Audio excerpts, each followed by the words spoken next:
Okey, hari ini kita akan bergerak ke Lawas. Okey. Pagi-pagi tadi. Okey, jom Lawas. Okey, perjalanan lebih kurang sampai ke Sipitang lebih kurang 150 km. Kita akan berehat sekejap kat Sipitang. Kena sate Sipitang tu. Sebelum tu, mana-mana lagi waktu dekat solat Jumaat, kita akan berhenti untuk solat Jumaat. Okey, let's go.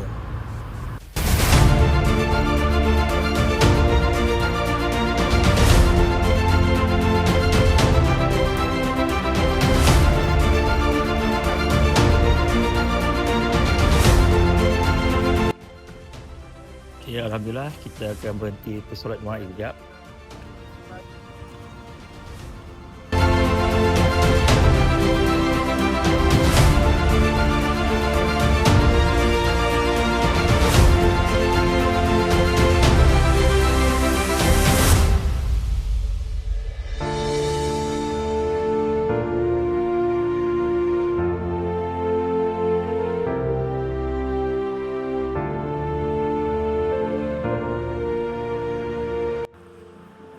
Okey, sekarang kita dah sampai di pantai Meritaman, Sepitang.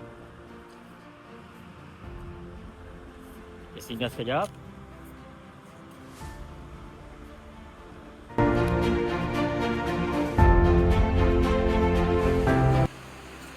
Okey, Assalamualaikum. Sekarang kita berada di pantai area Sepitang. So, kita dalam proses menghala ke Lawas, Sarawak. So, let's go. Okey, sekarang sekarang kita telah berada di pos imigresen Sindumin Merapu, sepadan Sabah dan Sarawak. Okey.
Okey, Alhamdulillah kita telah selamat sampai di Pekan Lawas, Sarawak.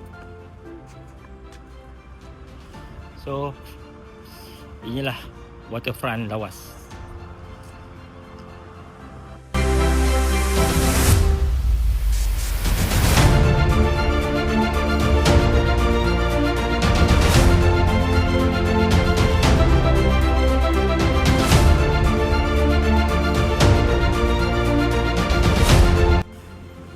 Okey, kita dah sampai ke penginapan kita. Hotel Free Malaysia. Kita dapat dengan harga yang berpatutan untuk menginap satu malam kat sini. Let's go. Dah.